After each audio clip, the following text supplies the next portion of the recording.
바이러스는 저희가 이제 살면서 이제 노출이 되었기 때문에 그 사람들이 이제 어느 정도 면역을 갖고 있는 상태에서 이제 접하는 것이기 때문에 그렇게 크게 문제는 되지 않는데, 신종 코로나 바이러스 같은 경우는 기존에 노출이 없는 바이러스가 새로 생겼다 보니까 면역이 없는 상태에서 받아들이면 이제 그게 전파도 이제 잘 될 수 있고, 그 다음에 이제 그게 이제 합병증이라든지 또한 중증도로 다 발생을 할 수가 있기 때문에. 완전히 새로운 건 아니죠. 사스와 비교해 보면 보통 이제 유전자를 이번에 분석한 걸 보니까 한 70% 정도는 똑같다고 이제 거의 그 유전자를 공유한다고 하더라고요. 그러면 메르스랑 비교하면 이게?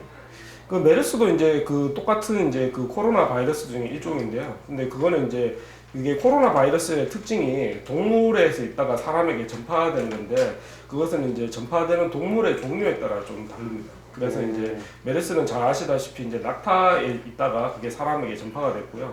그 다음에 이제 그 사스 같은 경우도 이제 박쥐에 있다가 그 다음에 사양 고양이, 그 다음에 이제 사람에게 전파가 됐고, 이번에 있는 신종 코로나 바이러스도 이제 박쥐에서 사람에게 갔거나 아니면 박쥐에서 잘 모르는 중간 단계를 거쳐서 사람에게 갔거나 이렇게 하는 설이 지금 대두가 되고 있는데, 사실은 지금 제일 공포를 자극하는 게 그 바로 그 출처 어디서 왔냐, 뭐 뱀탕, 뭐 중국인의 식습관에서 왔다. 근데 어디서 왔느냐가 중요한 게 아니라 이게 얼마나 치명적이냐, 이게 더 중요한 게 아니겠어요? 네, 맞습니다. 나라에서는 저희 이제 대한민국에서는 많이 퍼지지 않도록 조금 더 길 수가 있기 때문에 그러한 시기에 전파 치사율도 이제 보고가 나오고 있는데, 사스 같은 경우는 이제 한 9에서 10% 정도였고, 그 지금 나오는 데이터는 이제 매일매일 이제 수치가 바뀌긴 하지만 이제 한 2%에서 3% 사이를 이제 매일매일 좀 왔다 갔다 하는 것으로 봐서 그 사스보다는 치사율이 조금 약하지 않나 저희가 보고 있는데, 사망률이 메르스랑 비교하면 어떤가요?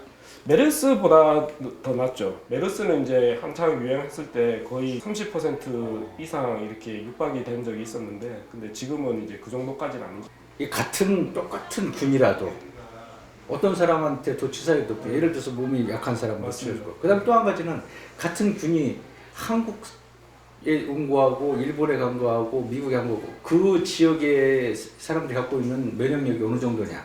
예를 들어서 옛날 스페인 갖고 있는 병이 이 남아메리카에 했을 때 거기 사람들은 속수무책으로 다 죽었잖아요. 그렇죠. 말하자면 그런 식으로 그 집단이 갖고 있는 면역력이 낮으면 치상률이 높은 거고, 균이 나쁜 놈이기 때문에 치상률이 높은 게 아니라 우리 그 인구 집단 혹은 개인이 어떤 반응을 구인하고 하느냐, 이게 더 중요할 가능성이 많죠. 또 전염병이 무서운 게 치사율도 치사율이지만 전염성의 강도, 네. 얼마나 쉽게 퍼지느냐도 또 공포의 원인인데요. 예. 이거는 그 신종 코로나 바이러스는 기존 코로나 바이러스 혹은 사스나 메르스와 비교하면 어떤가요? 그 RO라는 이제 파라미터를 쓰는데, RO가 뭐냐면 이제 바이러스 한 주기당 사람 몇 명을 감염시킬 수 있느냐를 갖다가 지표로 나타낸 건데요.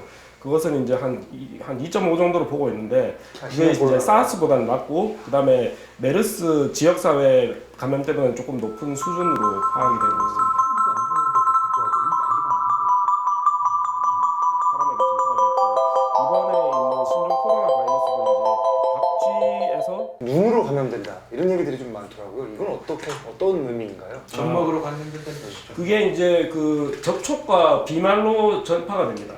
그래서 이제 비말은 거는 이제 기침 또는 이제 침 튀길 때 이게 이제 드랍플렛으로 되면서 약간 간 거고요. 그다음에 이거는 이제 비말이기 때문에 보통은 저희가 이제 2m를 기준으로 삼습니다. 2m 안에서 기침을 막 했을 때는 그것이 이제 그 전파가 될 수 있는다고 보고, 또 한 가지 전파 방법은 그렇게 이제 호흡기 분비물이 이렇게 있다가 이거 갖다가 접촉을 하게 되면 손에 묻게 됩니다. 그러면 이제 무의식 중에 저희가 이제 뭐 코나 입이나 뭐 이렇게 만지면 이 속으로 해서 전염이 되는데, 아마 이제 그 과정에서 눈도 비빌 수도 있으니까 그렇게 비비는 과정에서, 접촉하는 과정에서 이제 걸렸는데 그게 아마 와전이 된 게 아닌가 싶습니다. 그러니까 이걸 만진 손에 묻은 이 여기로 눈을 만졌을 경우에는 그렇죠. 점막으로 감염될 수가 있는. 눈보다는 입이나 코를 갖다가 그걸 만질 때 확률이 더 크니까. 저희 와이프가 아이들 다니면서 수영을 지금 다 끊었거든요. 이 눈으로 감염된다 뭐 이런 공포 때문에. 저도 수영장 가는데 수영장에 사람 없어서 좋더라고요. 그런 것들은 너무 과도한 공포. 아무 의미가 없죠. 그런 거. 아무런 의미가 수영장은 없어요. 아무 의미가 없어요. 왜냐면 소독 다 떠 있고 아무 문제가 없어요.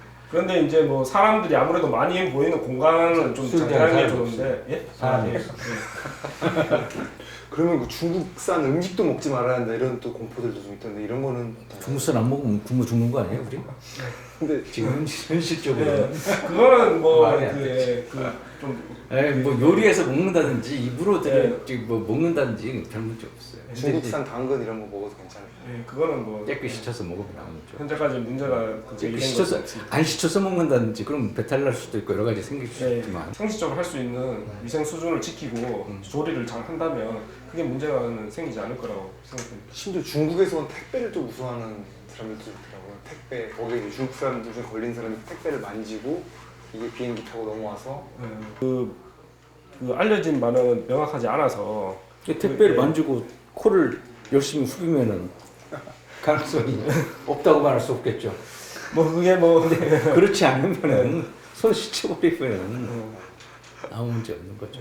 감염 전문가는 아니지만 제가 하는 대로는 지금까지 살던 그대로 사는 뉴스 열심히 잘 듣고 KBS 열심히 잘 듣고 우리 감염 전문가는 좀 다르실 것 같아요. 개인 위생에 조금 더 철저히 하고 조금 더 신경 쓰시는 것이 좋을 것 같습니다. 그 개인 위생이라면 손 씻고 그 다음에 이제 사람 많이 모이는 곳에 꼭 필요하지 않으면 가급적 자제를 하고 그 다음에 사람 많이 모인 거나 공공장소 때는 뭐 필요시 마스크 착용 고려할 수 있겠습니다. 아 마스크도 근데 제가 하나 궁금한 게 정말 작은 침도 들어가지 않는 철저한 마스크가 필요한가요? 아니면 일단 대략 입만 좀 막을 수 있는 수준의 마스크만 어느 정도 차단 효과가 있다고 볼 수 있나요? 저희가 이제 그 병원에서도 그 많이 쓰는 그 수술용 마스크 해도 어느 정도 그 효과는 있다고 생각합니다. 왜냐하면 비말로 되기 때문에. 근데 우리 그 김동훈 선생 말씀하셨지만 마스크는 기본적으로는 내가 기침할 때 내 기침 비말이 바깥으로 안 나게. 네, 맞습니다. 이걸 막는 게 마스크예요.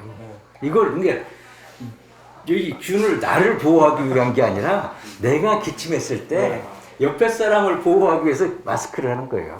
이걸 뭐 돌아다니는데 마스크를 하고 돌아다니면 좀 내가 좀 더 안전해지느냐?